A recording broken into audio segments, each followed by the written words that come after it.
मुंबई के एक्टर सैफ के विषय में हमने सभी ने सुना कि उन पर अटैक हुआ और अटैक भी इतना गंभीर हुआ कि उनकी रीढ़ की हड्डी में तकरीबन चाकू का एक हिस्सा कड़ा रह गया। ये खबरें काफी भयावह हैं और इससे जो वहां की सिक्योरिटी है उस पर भी प्रश्न खड़े होते हैं। सबसे बड़ी समस्या यह है कि बाहर का एक व्यक्ति जो कि चोरी के इरादे से आता है और 11वीं 12वीं इमारत तक पहुंच जाता है और वहां के सिक्योरिटी गार्ड को ये पता ही नहीं होता कि कौन आया कौन गया।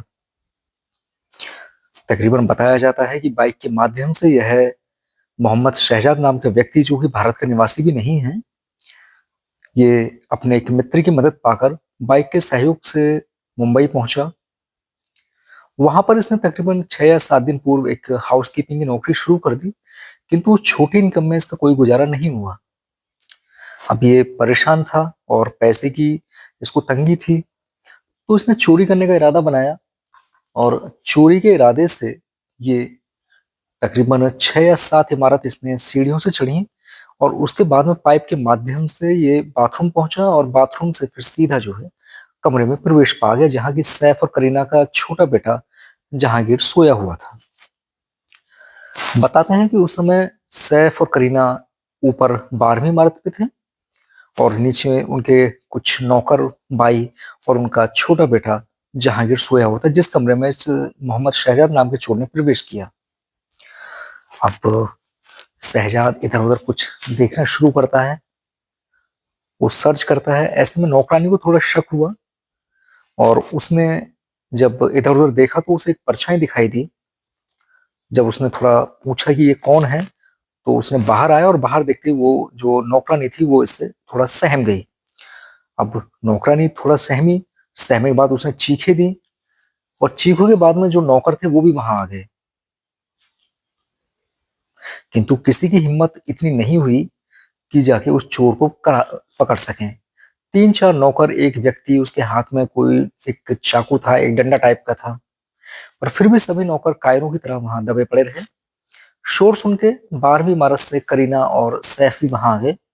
सैफ ने जहांगीर के बचाव में जब बातचीत की तो उसने बताया कि उसको पैसों की आवश्यकता है और वो 1 करोड़ रुपए मांग चाहता है। और आनन फानन में ही दोनों के बीच में झगड़ा शुरू हुआ। अगर सूत्रों की माने तो उसने सैफ को उठाकर पटका भी, क्योंकि मोहम्मद शहजाद के विषय में बताया जाता है कि ये एक स्पोर्ट्स चैंपियन है जो कि कुश्ती करता है और राष्ट्रीय स्तर पर कुश्तियों का शौकीन है। तो उसने सैफ को उठाकर पटका और तकरीबन 6 से 7 बार उन पर किए, चाकू से कई घातक वार किए और एक छोटा चाकू का हिस्सा उनकी कमर में गड़ गया। अब उनके शरीर से खून बाहर आना शुरू हुआ। जैसे तैसे करके उनको नीचे उतारा। नीचे उतारने के बाद में जब कोई साधन नहीं रहा तो उनको टेम्पो के माध्यम से नजदीकी जो नजदीकी वहां अस्पताल था वहां पे उनको भर्ती कराया गया। और जो चोर था वो वहां से मौके का फायदा उठाकर भाग गया। पूरी मुंबई में शोर हो गया, सभी परेशान पे परेशान शुरू हुए। कुछ समय बाद डॉक्टरों ने बताया कि सैफ पूरी तरीके से सुरक्षित हैं और खतरे से बाहर हैं। अब प्रश्न इस बात पे उठता है कि इतनी बड़ी इमारत पे वो चोर पहुंचता है, अटैक करता है और वहां से फरार भी हो जाता है। मुंबई अधिकारियों की टीम वहां पहुंची। तकरीबन 35 टीम बताई गई और उन्होंने अनवरत 72 घंटे सर्च ऑपरेशन किया। जिस बाइक के माध्यम से वह व्यक्ति आया था, फुटेज छानते छानते वो व्यक्ति वहां पहुंचते हैं अधिकारी और पूछताछ करते हैं सख्ताई से, तो वो बता देते हैं कि वो कहाँ रह रहा है और कहाँ नहीं रह रहा है। तकरीबन 9 जनवरी को वो बाइक के माध्यम से आया था और ये जो अटैक हुआ था ये 16 जनवरी को सैफ के घर पे अटैक हुआ था। अब सभी वहां पहुंचते हैं। पहुंचने के बाद अधिकारी वर्गों ने एक पूरा जांच किया और फेस रिकॉग्निशन के माध्यम अपनाया। उन्होंने जगह जगह पूछताछ करी। तकरीबन 4 से 5 घंटे की मुशक्कत के बाद में उन्हें यह पता हुआ कि मोहम्मद शहजाद नाम का यह व्यक्ति कहाँ है। इसको उठाया। उठाने के बाद में जब सख्ताई से पूछताछ की तो उसने सब कुछ स्वीकार किया और बताया कि वो चोरी के इरादे से गया था। उसे नहीं पता था कि जहां पे वो अटैक कर रहा है वह कोई हीरो है। उसने बताया कि उसको पैसे की भी तंगी है और जब सैफ खतरे से बाहर आए तो सैफ का जब बयान दर्ज हुआ तो उन्होंने भी वही कहानी बताई कि उसने 1 करोड़ रुपए की मांग की और उसके बाद में सीधा जो है अटैक कर दिया।